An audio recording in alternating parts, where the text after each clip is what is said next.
Salut. Tous. Je pense qu'on nous entend bien, qu'on nous voit bien. Si vous pouvez quand même confirmer dans le chat. Et bonjour tout le monde. Moi j'ai le ventilo, vous l'entendez ou pas?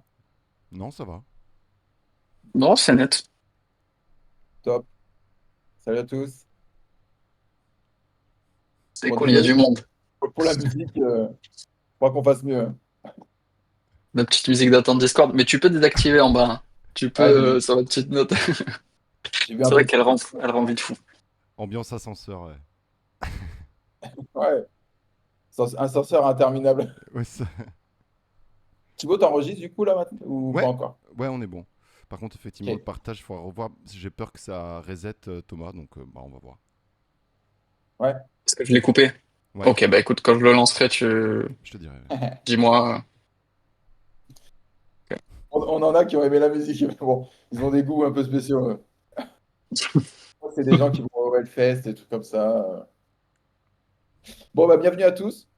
On, on va commencer. Alors, bah, on est super content que vous soyez là avec nous, hein, pendant, surtout la veille du 15 août. Pour ceux qui découvrent le format, c'est assez rapide, c'est 30 minutes de live démo avec bah, les effets démo qui vont avec, ça peut arriver. Surtout, n'hésitez pas à poser vos questions. Alors, il y a Thibaut qui est là, qui va gérer toute la partie enregistrement, le son, euh, et c'est notre lead front-end. Voilà, pour ceux qui connaissaient pas. C'est Thomas qui fera la démo. Thomas, c'est responsable produit. Et moi, je prends toutes les questions. Donc, tout ce que vous posez dans le chat, allez-y. J'essaierai d'interrompre Thomas au bon moment pour lui poser. Et si jamais on ne répond pas à tout, eh bien, on le fera de manière asynchrone dans le Discord. Mais surtout, n'hésitez pas à vous exprimer. C'est un endroit d'échange. Avant de passer la main à Thomas pour le live, juste rappeler, parce qu'il y a certains nouveaux, soit à l'événement ou soit même sur le Discord R2DevOps. Pourquoi R2DevOps et pourquoi ce live? Alors, R2DevOps, on va faire simple, hein. Vous allez voir, il y a plein de choses, mais ça existe pour simplifier la vie des devs, des ops et des équipes techniques qui doivent travailler sur les pipelines CI/CD et à qui on demande toujours plus. On leur demande d'être garant de la sécurité, de la conformité, de s'assurer que tout est bien aux normes et conforme et dans un environnement qui se multiplie et qui diverge, qui sont les pipelines CI/CD. Alors maintenant, ce live, initialement, il était pour moi parce que les équipes de dev avançaient, développaient, et moi, j'étais pas forcément synchro sur tout ce qu'il y avait. Donc, il faisait ce live pour moi, pour me tenir au courant des avancées, pour que j'en parle le mieux possible. Et on s'est rendu compte qu'en fait, nos ambassadeurs, nos utilisateurs, ils apprenaient un peu tard tout ce qu'il y avait dans la plateforme. Donc, c'était dommage et on a ouvert l'événement pour pouvoir le partager avec tout le monde. Alors, si vous êtes là, c'est soit que vous avez de la CI/CD dans votre boîte, vous n'êtes pas forcément, mettez pas forcément les mains dedans, mais vous vous dites que ça peut aider vos collègues et vous êtes curieux. Ça, c'est une possibilité. Ou soit vous mettez les mains dans la CI/CD, vous devez en assurer la sécurité, leur conformité, leur standardisation. Cerise sur le gâteau, si vous êtes sur GitLab CI, eh bien, vous allez pouvoir tout de suite exploiter et utiliser ce qu'on va vous présenter aujourd'hui. Cette release, elle a été produite bah, pour nos users qui avaient des problèmes, qui passaient énormément de temps à faire une tâche qu'on va vous présenter. En quelques mots, elle leur permet de faire gagner énormément de temps dans toute la partie remédiation des problèmes CI/CD. J'en dis pas plus et je laisse la main à Thomas. Bon live à tous et moi je prends vos questions. Ok, bah je vais relancer le partage. Thibaut, tu me dis quand c'est bon. Ouais.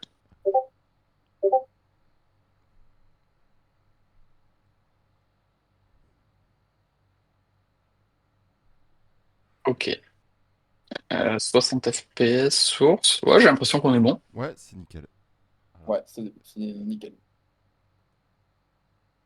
Ok. Eh ben super. Thibaut, c'est l'enregistrement, tout ça, c'est bon aussi? oui, c'est lancé. Ok, top. Eh ben, je vais commencer par rapidement vous présenter la release. Donc Aurélien a déjà décrit, hein, mais le focus de cette release, c'est vraiment de corriger tous vos problèmes de CI/CD le plus rapidement possible. Parce que R2DevOps, bah, il est là, je vais le montrer tout à l'heure, hein, mais il vous montre les problèmes de conformité. Et là, vraiment, le point, le nœud qu'on a voulu dénouer là sur cette release, c'est une fois que j'ai tous mes problèmes de conformité, comment le plus rapidement possible, je les corrige pour avoir bah, tous mes pipelines qui soient conformes à ce que je veux, à ce dont j'ai besoin. Je je vais pas vous montrer les features. On va pas explorer les features comme ça. Je vais vous montrer directement sur la plateforme. Et comme il y a beaucoup de nouveaux aujourd'hui, je vais rappeler rapidement 1 ou 2 minutes les concepts de R2DevOps pour pas que vous soyez perdus, pour que vous compreniez de quoi je parle. Donc R2DevOps, en fait, ça fonctionne en 4 étapes. La première étape, c'est je vais dans la partie policy et je configure en fait ce qui doit être présent dans mes pipelines CI/CD. Il y a plusieurs policies avec pas mal de paramètres. On va pas tous les détailler, mais je vais vous en montrer juste 2 qui sont importants pour voir la démo des nouvelles features. Le premier, c'est une partie branche protection, où ici, en fait, je vais pouvoir définir sur toutes mes branches. Alors, les branches, je peux mettre des patterns à toutes mes branches qui s'appellent production, develop, master, main, etc. Quel niveau de protection il doit y avoir dessus? Donc ici, par exemple, je dis que c'est uniquement les maintainers qui ont le droit de merge et personne n'a le droit de push. Bon, ça, c'est une première policy. Il y en a plusieurs en dessous qu'on va pas regarder aujourd'hui. Et il y en a une autre qui s'appelle pipeline composition.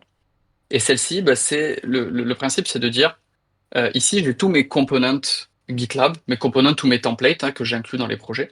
Et ici, c'est de pouvoir dire quels components doivent être inclus dans quel projet. Et donc là, ce que je dis, bah, j'ai un component secret detection et un component Trivy.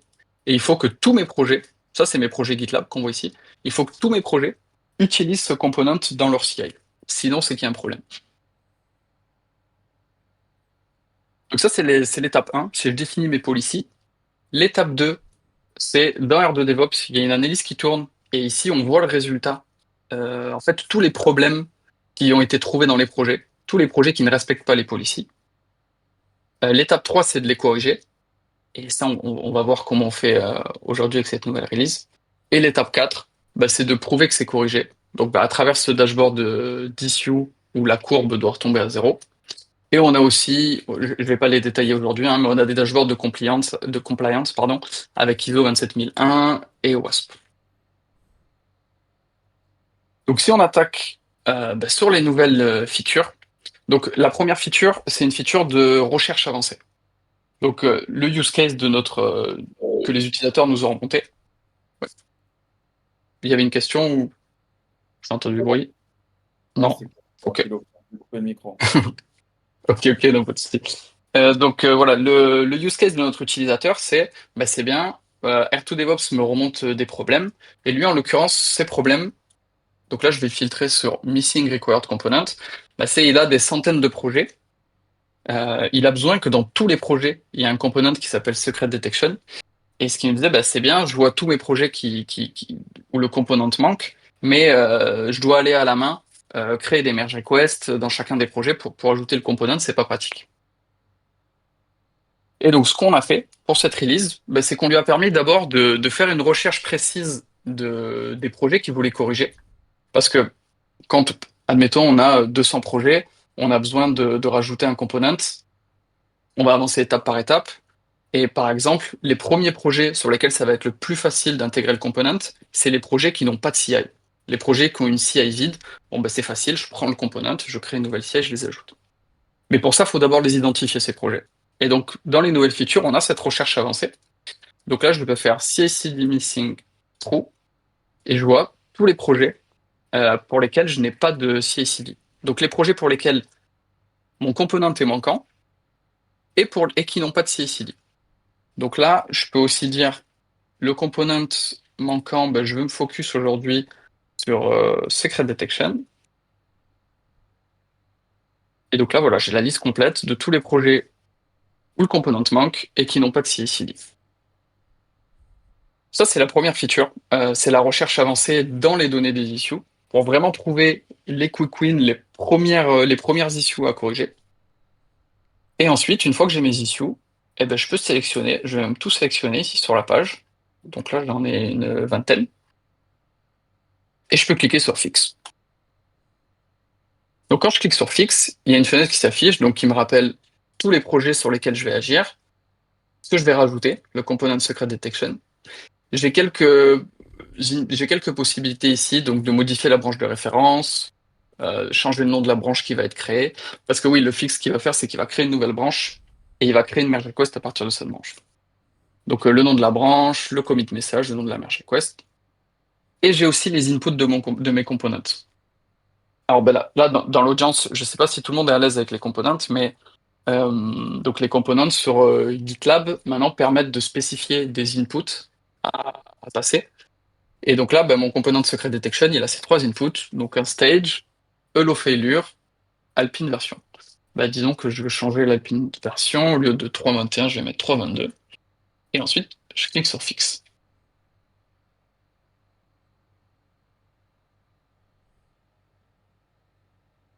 Donc le fixe unitaire, on l'avait déjà, et là, ce qui est nouveau dans cette release, c'est le fixe bulk. Et donc là, j'ai un rapport de fixe. Donc, j'ai tous mes projets avec l'état, succès ou pas. Et là, ce qui est intéressant, c'est qu'on a aussi de la gestion d'erreurs. Donc, pour la plupart sur 18 projets, le fixe s'est bien passé. Sur 2 projets, on voit que ça s'est pas bien passé. Voilà, typiquement, celui-là, je pense que c'est un projet qui n'a pas de repo Git. Donc, on est sur un projet de test, sur un cas particulier. Mais bon, en tout cas, je sais qu'il y a une erreur et je peux le traiter de façon unitaire.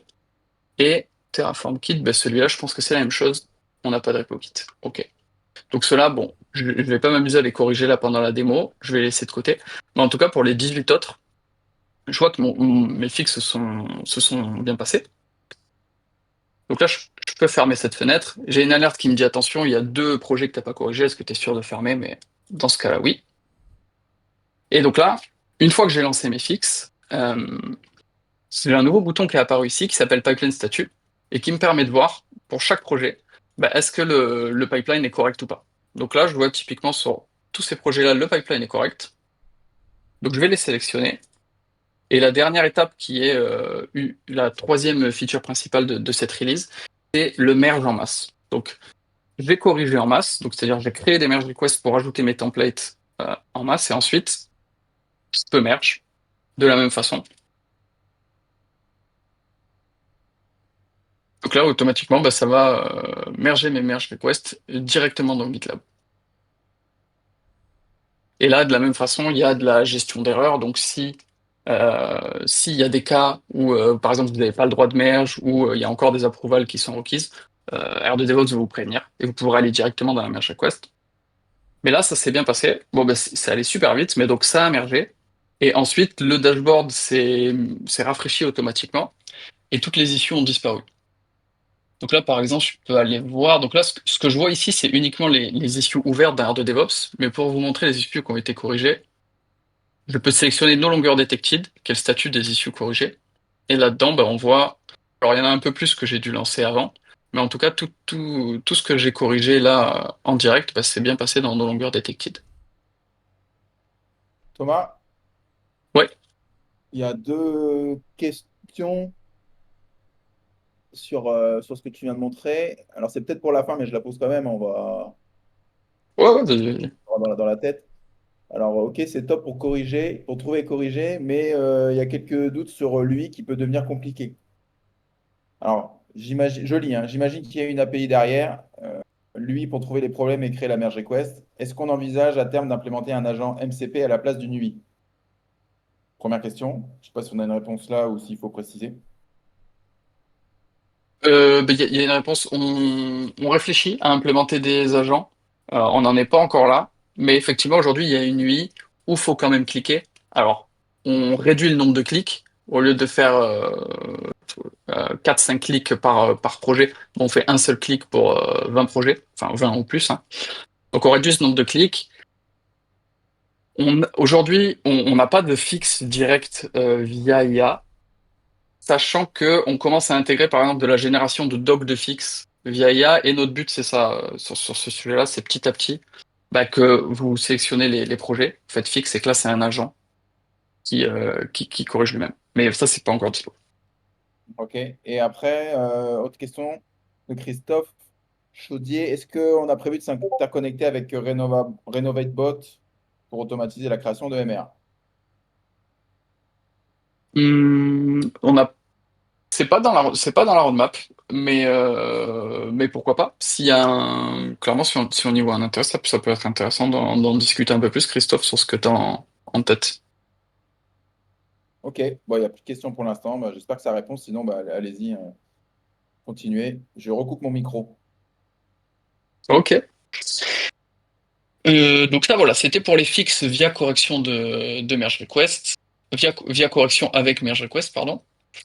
Et donc ensuite, si je retourne ici sur ma liste d'issues, il y a d'autres types de fixes qui passent pas via des merge requests, mais qui ici sont beaucoup plus directs, mais que je voulais vous montrer parce qu'on peut le faire en bulk aussi. Je vais aller sur issue type, branche protection, configuration not compliant et branche protection missing. Donc ça, c'est deux types d'issues. C'est dans la policy que je vous ai montré au début. C'est lorsque vous avez dit, il faut que toutes mes branches main soient protégées, sinon c'est qu'il y a un problème. Ou alors, il faut que mes branches main soient protégées et en plus que ce soit uniquement les maintainers qui aient le droit de merge, personne n'a le droit de push et on n'a pas le droit de force push. Voilà. Vous avez configuré ça. Et là, il y a toutes les erreurs qui remontent sur ce qui n'est pas conforme dans les projets. Et là, de la même manière, je peux faire sélectionner all, je clique sur fix. Bon, là, il n'y a pas de question d'input, tout se déclenche directement. Et ben là, pour le coup, je vois que dans ce cas-là, il n'y a pas eu de souci. Donc tout a été corrigé. Et là, mon dashboard va se rafraîchir automatiquement. Il y a une nouvelle analyse qui se lance pour trier et supprimer tout ce qui a été corrigé. Bah là, il me semble que c'est... Oui, c'est déjà le cas. C'est déjà le cas si je passe en statut no longer detected. Voilà, bah c'est tout ça que j'avais sélectionné. Il y en a 20. C'est les 20 que j'avais sélectionnés qui ont été corrigés. Ok. Il y a Euh, une question de ouais. Thomas Sanson qui pose la question, est-ce qu'il y a des templates de messages de commit? Alors, si je retourne sur une issue component name... Oui, la réponse c'est oui, hein, mais je veux le montrer en direct. Secret detection. Ok, donc si je retourne sur celle-ci par exemple, donc par défaut, enfin, tu me diras Thomas si ça répond à la question, hein. Mais par défaut, ce qu'on fait, c'est qu'on met un commit message selon notre, c'est opinionated, hein, selon notre pattern à nous, qui est donc, on suit le conventional commit, donc CI sur la conf, et on dit ce qui est fait, donc on rajoute le GitLab Component Secret Detection. Ça, c'est par défaut. Évidemment, tu peux le modifier ici pour faire matcher avec tes normes. Ou alors, si tu veux le modifier plus globalement, dans les settings d'organisation, ici dans Issue, tu peux mettre un commit pattern, mais qui sera global à toutes les corrections. Donc voilà, si c'est toujours le même et que tu veux pas le taper à chaque fixe, tu peux le mettre ici et ce sera celui-là qui sera repris. Je crois que ça répond à deux questions, sauf si vous le dites, hein, si ce n'est pas le cas. Il y avait aussi Seb qui demandait est-ce qu'on peut customiser les messages de commit. Donc je crois que oui. Ouais, ok, c'est ça. Et après, il y a Sauteuse qui a posé une question qui a l'air d'avoir des réponses positives de plusieurs personnes. Sur, au lieu de no longer detected, c'est une question de label, hein, proposer plutôt fixed. Il demande si c'est plus clair C'est- et il y a trois personnes qui trouvent que oui. Donc, je ne sais pas si c'est- tu as une explication particulière là-dessus ou pas, hein. Je te donne les retours du chat. Non, t'as raison. Si, c'est une bonne remarque. On s'est posé la question. Et si on est resté sur No Longer Detected, c'est plus parce que, en fait, dans 99% des cas, c'est fixé. Une issue qu'on ne voit plus, elle est fixée. Sauf que s'il y a une issue qui est présente, mais que par exemple vous modifiez une policy, et que la modification de cette policy fait que l'issue n'est plus une issue, euh, dans ce cas-là, elle n'est pas vraiment fixe. C'est toujours là, mais c'est plus considéré comme une issue, donc c'est pour ça qu'on s'est dit que c'était, on n'a pas voulu appeler ça fixe. Après, effectivement, dans Longer Detected, c'est pas la première fois que je vois que c'est pas super clair non plus. Donc, du coup, ça tombe bien qu'il y ait des questions comme ça. Vous, est-ce que ça vous choquerait si on met fixe, alors que c'est juste qu'on n'a plus vu le problème? Potentiellement, c'est pas forcément qu'il a disparu, c'est peut-être qu'il est plus là.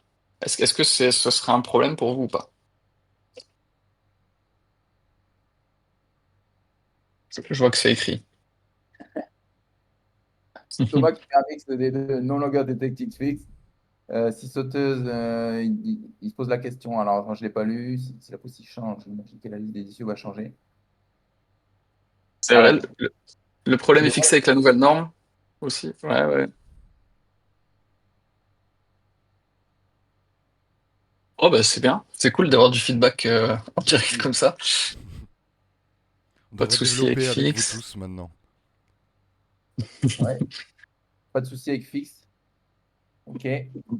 Bah super, bon, c'est la meilleure réponse, ça, parce que quand nous on se pose la question en interne, euh, on n'a pas toutes les réponses, mais là si c'est les utilisateurs qui nous le disent, c'est top.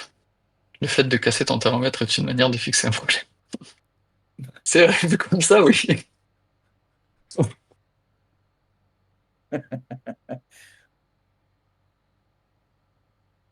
Vous allez finir par faire des sessions de vote pour les labels. C'est vrai, pourquoi pas, hein. Pourquoi L'idée, pas. c'est que ça nous Bon, parle, ouais, ça nous parle le plus possible. Donc, même si c'est bon, un en tout label, c'est cas, super important. bon, en tout cas, je le note, fixe plutôt que la longueur détective. Ok, bah très clair. Merci. Bah n'hésitez pas, hein, s'il y a d'autres remarques comme ça, on prend. Donc là, on a vu vraiment les features principales. T'avais plus de questions, hein, Aurélien, en stock? Non, je pense que j'ai rien loupé, sinon il faut me le dire, mais non. Ok. Donc là, on a vu les features principales de cette release. Donc, ils sont la recherche avancée dans les data des issues pour vraiment trouver les problèmes auxquels vous voulez vous attaquer, que vous voulez commencer à corriger. Une fois que vous les avez trouvés, eh ben, le fixe en un clic. Donc, je sélectionne en masse, je clique. Et pour les issues ou dont le fixe serait une merge request, bah, pour aller jusqu'au bout de la correction, le merge en masse, pareil, one click. C'est les trois features principales et on en a d'autres mineurs. Voilà, si je reviens ici. Donc jusqu'à maintenant, il y avait peu de visibilité sur les analyses. Quelles analyses ont tourné, quand, euh, est-ce que l'analyse est terminée?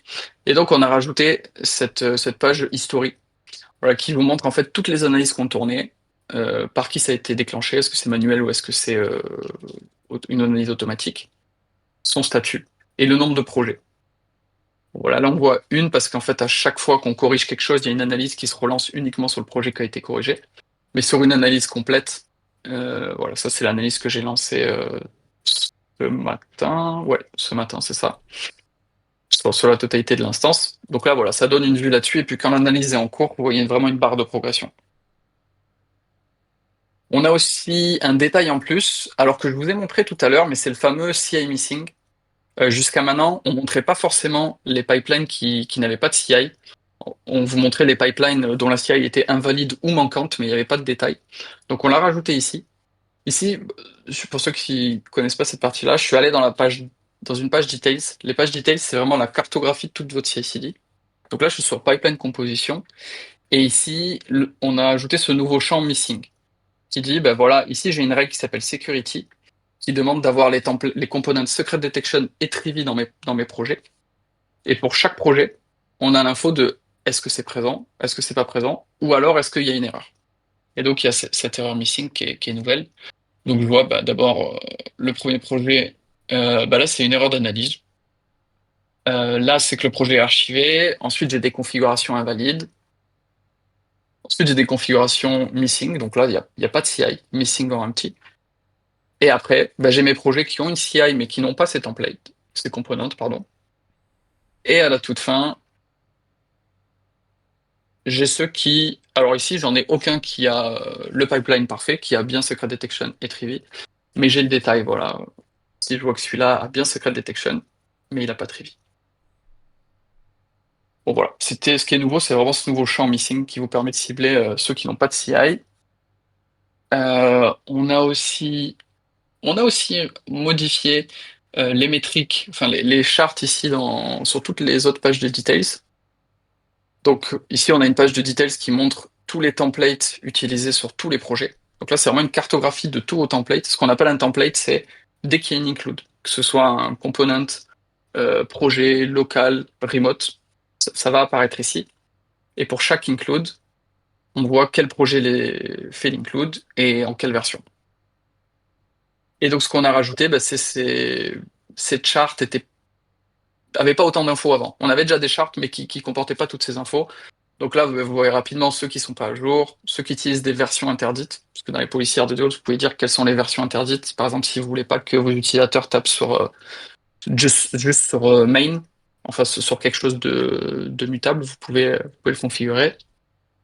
tout ce qui est job hard-codé qui vient pas de template, et parmi les templates, tout ce qui vient de template custom, ce qu'on appelle custom, c'est un template qui est pas enregistré, qui est pas officiel dans l'entreprise, ou alors tout ce qui vient de template officiel. Thomas, il y a Ouais. deux questions, mais avant, moi, j'ai une remarque sur cette page-là, parce que je découvre aussi en partie des choses avec vous, hein. Euh, Sur, sur les templates ou les components, on a souvent aussi le cas où c'est difficile de voir ceux qui ont été surchargés, dont le comportement a changé. Ouais. Parce qu'on peut fournir des templates, des components, je ne sais pas comment c'est fait chez vous, enfin, ceux qui regardaient. Mais après, la question, c'est est-ce qu'ils sont bien utilisés? Et généralement, on ne sait pas trop si les gens cafouillent dedans, vont modifier un comportement. Et au final, le template ou le component, il ne sert à rien. Est-ce que ce ne serait pas un indicateur à remonter aussi là-dessus, en haut, là? Tu vois, sur le. Je fais une Ah oui. supposition sur la question. Mais de savoir qu'on a des templates, des components officiels dans la boîte, mais qu'on en a un certain nombre qui sont un peu bricolés. Est-ce que tu penses que ça aurait du sens là? Ou pas Moi, du il me tout, hein, semble mais. que ça aurait complètement du sens. Après, ça va être intéressant de voir le chat, mais je sais pas si c'est. Bon, je pense que ton explication était claire, mais sur l'override, c'est vraiment là, par exemple ici, j'ai ce template, ce component, pardon, security test, qui est inclus dans le projet qui s'appelle Node Payment API. Et là, ce que ça me dit, c'est que c'est inclus, mais qu'il y a ce job GitLab de point secret detection qui a été surchargé. Ce qu'on appelle surchargé, c'est bah, un des mots-clés du job hors variable. Variable par défaut, c'est autorisé, mais tout le reste, ça lève une alerte. Attention, il y a une surcharge qui est peut-être légitime ou peut-être pas. Ouais, c'est de ça qu'Aurélien parlait sur override. Et donc, ouais. Et donc, est-ce qu'il y a des réponses dans le chat sur. Moi, je pense que c'est pertinent hein, que ça remonte là-haut. Bah écoute, ça écrit, mais en attendant, je te pose les deux questions qui ont été posées. Alors sur la page d'avant, je pense, Agway nous disait la version, c'est la version de l'appli d'analyse. Bon, si c'est pas clair, Agway, et tu peux me redire si Oui. c'était sur l'autre page. Ouais, c'est bon pour toi? Dans historique, oui. C'est la version. C'est vrai que pour les utilisateurs, elle vous parle pas trop cette version. Là, c'est plus pour nous quand il y a besoin de faire du support. Comme ça, vous nous dites tout de suite, ben, j'ai une analyse qui a un souci dans telle version. Ouais. C'est plus pour nous, ça. Ok. Ouais, c'est bon, ça répond. Bah, écoute, merci. Et c'est Sauteuse qui nous dit côté issue tracking, elles se traduisent par des issues GitLab ou c'est juste des issues R2? Il se pose la question parce qu'il y a des boîtes qui ont souvent leur API qui font déjà du reporting en interrogeant GitLab. Alors aujourd'hui, c'est que des issues R2. Par contre, pour la. Alors je sais pas si ce sera la prochaine release ou celle d'après, mais on a en cours pas de créer une issue GitLab par issue R2. Ce qu'on a en tête, c'est plutôt par projet sur GitLab, créer une issue qui résume toutes les issues d'un R2 et qui se met à jour. À chaque fin d'analyse, on va voir dans ce projet, il y a une issue de référence R2 qui liste tous les soucis de conformité CI. On a ça en tête pour la suite. Je sais pas si ça répond à la question. Écoute, la question est posée, on verra si ça répond. Il y a une suggestion d'une colonne overridden avec un chiffre qui indique le nombre de projets qui se surchargent. Bon, ou des infos sur l'overhead de l'image qui serait non. Bon, du coup, je pense faut qu'on Ouais, regarde je sur. note. Mhm. Est-ce qu'il y a d'autres questions? Une intégration Jira envisagée? On, on nous en parle souvent. On se pose pas mal la question. Ce qu'on s'est dit, c'est, on a parlé avec beaucoup de développeurs. Il y a des développeurs qui utilisent Jira, qui aiment l'utiliser, mais on a aussi beaucoup de développeurs qui nous disent Jira, j'ai envie d'y aller le moins possible. Et donc on s'est dit qu'il va falloir qu'on fasse l'intégration, mais peut-être la première étape, c'est plutôt GitLab, là où les développeurs sont toujours par défaut.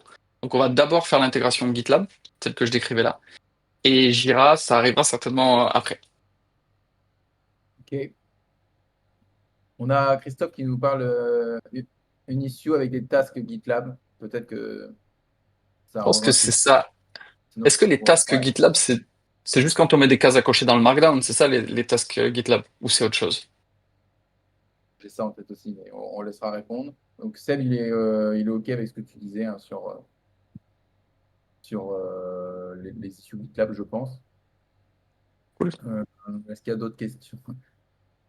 On a des fans de Redmine ici, mais pour le coup, je n'ai pas encore entendu des demandes d'intégration Redmine. Ok. Ah, Christophe dit que c'est autre chose, les tasks. Il faut que je regarde. J'avoue que GitLab, la gestion des issues sur GitLab, j'utilise plus du tout, donc j'ai un peu déconnecté, mais il faudrait que je regarde. C'est une sous-entité d'une issue. Ah, bah intéressant, ouais, ça semble parfaitement matché. Ouais, c'est intéressant ça. Ok, bah, écoute, il nous reste bah, même plus une minute. Est-ce que toi, tu Non, avais encore... j'ai fait tout le tour. Parce que le reste, c'est juste, je vais pas tout détailler, mais c'est juste qu'on voilà, on a affiché plus d'infos sur chaque page de details, mais non, non, c'est bon, on a fait le tour sur les features. Ok, Ok, j'en profite bon, pour dire à tout le monde que les prochains lives de release, là, donc comme celui d'aujourd'hui, n'auront plus lieu sur Discord. On a décidé de faire évoluer le format et de diffuser sur d'autres canaux directement. Donc ça sera sur LinkedIn, YouTube et Twitch simultanément. Et bien évidemment, ben, sur Discord, on vous donnera les liens de ces prochains événements. Et voilà, donc restez alerte sur Discord et à venir soit sur la plateforme que vous préférez après. D'ailleurs, là-dessus, tant qu'on est là, si on a une minute, ce serait intéressant de poser la question, est-ce que ça vous pose problème si on fait ça plus sur Discord, mais sur LinkedIn, YouTube? Parce que pour nous, c'est pour que ce soit diffusé plus largement, parce que certaines personnes n'ont pas de compte Discord. Mais est-ce que dans l'autre sens, c'est un problème? C'est mieux, YouTube? Non, bah écoute, ça a l'air de... C'est mieux, oui, aucun problème. Ah, pas mal le, le sondage. Plus visible, on s'adapte. Je suis pas censé utiliser Discord. Ok, ouais. On a compris que c'était pas forcément l'outil- le produit le plus corporate. bravo pour les efforts. Ouais, ouais, ouais, Ouais, merci d'être là. bah, on prend les infos, on fera mieux. On arrête là, je ne veux pas vous prendre plus de temps. Sachez que si vous voulez essayer, ben, vous avez la doc d'install. Vous êtes autonome sur les installs, hein, ça s'installe même sur votre laptop pour avoir des réponses sur, alors bien sûr sur ce que Thomas et Thibaut ont présenté, mais aussi plus, hein, parce on peut pas tout faire en une demi-heure. Mais allez-y, puis si vous avez des retours sur la doc aussi, ben, n'hésitez pas. On sait que ça n'a pas toujours été clair, on l'a amélioré. Mais en tout cas, ce que je peux vous dire, c'est que ça s'installe très facilement et c'est le but aussi, que vous puissiez avoir des réponses et donner des réponses rapidement, que ce soit pour vous, pour vos directions, pour vos collègues. On va regarder toutes les notes parce qu'on garde les commentaires. Si jamais il y a d'autres questions, ben, vous avez maintenant accès au channel hein, général dans R2 DevOps. Je pense que c'est le bon endroit. Sinon, bah, Thomas et Thibaut, vous les redirigerez, mais pour moi, je pense que c'est le bon endroit. Et voilà, s'il y a des questions qu'on n'a pas répondues, n'hésitez pas aussi à nous le redire, mais en tout cas, on va regarder vos commentaires. Merci d'être passé, d'être venu. On vous souhaite un bon férié demain, un bon long week-end. Et puis à une prochaine sur un live ou sur le Discord pour répondre à vos questions. Bon Merci à appétit à tous. tous. Merci tout le monde. Bon week-end, salut. Au revoir. Bye.